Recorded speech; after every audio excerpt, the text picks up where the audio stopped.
राधे राधे। राधा रानी की कृपा आप सब पर बनी रहे। हर हर महादेव।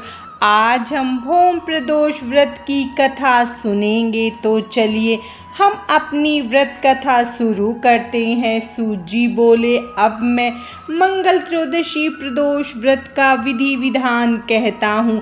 मंगलवार का दिन व्याधियों का नाशक है। इस व्रत में व्रत करने वाले को गेहूं और गुड़ का भोजन एक समय करना चाहिए। देव प्रतिमा पर लाल रंग का फूल चढ़ाना और स्वयं लाल वस्त्र धारण करना चाहिए।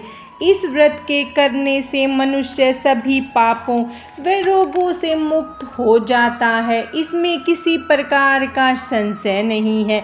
अब मैं आपको उस बुढ़िया की कथा सुनाता हूँ जिसने यह व्रत किया और मोक्ष को प्राप्त हुई।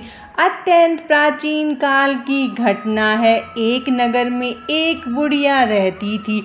उसके मंगलिया नाम का एक पुत्र था। वृद्धा को हनुमान जी पर बड़ी श्रद्धा थी। वह प्रत्येक मंगलवार को हनुमान जी का व्रत रखकर यथाविधि उनका भोग लगाती थी। इसके अलावा मंगलवार को न तो घर लीपती थी और न ही मिट्टी खोदती थी। इसी प्रकार से व्रत रखते हुए जब उसे काफ़ी समय बीत गया तो हनुमान जी ने सोचा कि चलो आज इस वृद्धा की श्रद्धा की परीक्षा लेते हैं।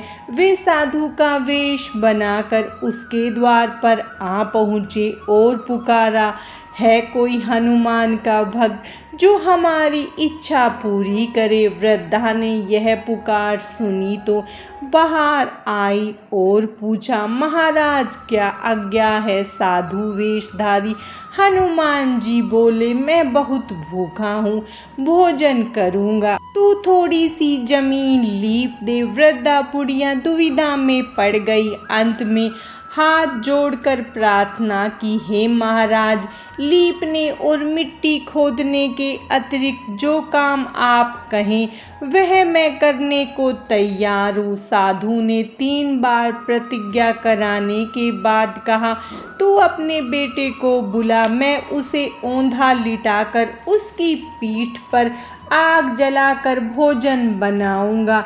वृद्धा ने सुना तो उसके पैरों तले की धरती खिसक गई, मगर वह वचन दे चुकी थी। उसने मंगलिया को पुकार कर साधु महाराज के हवाले कर दिया, मगर साधु ऐसे ही मानने वाले न थे। उन्होंने वृद्धा के हाथों से ही मंगलिया को औंधा लिटाकर उसकी पीठ पर आग जलवाई। आग जलाकर दुखी मन से वृद्धा अपने घर के अंदर चली गई। साधु जब भोजन बना चुका तो उसने वृद्धा को बुलाकर कहा वह मंगलिया को पुकारे ताकि वह भी आकर भोग लगा ले। वृद्धा आंखों में आंसू भरकर कहने लगी, अब उसका नाम लेकर मेरे हृदय को और न दुखाओ। लेकिन साधु महाराज न माने तो वृद्धा को भोजन के लिए मंगलिया को पुकारना पड़ा। पुकारने की देर थी कि मंगलिया बाहर से हंसता हुआ घर में दौड़ा आया। मंगलिया को जीता जागता देखकर वृद्धा को सुखद आश्चर्य हुआ। वह साधु महाराज के चरणों में गिर पड़ी। साधु महाराज ने उसे अपने असली रूप में दर्शन दिए। हनुमान जी को अपने आंगन में देखकर वृद्धा को लगा कि जीवन सफल हो गया। भोम प्रदोष व्रत कथा समाप्तम। भगवान शंकर की कृपा आप सब पर सदा बनी रहे। हर हर महादेव। राधे राधे।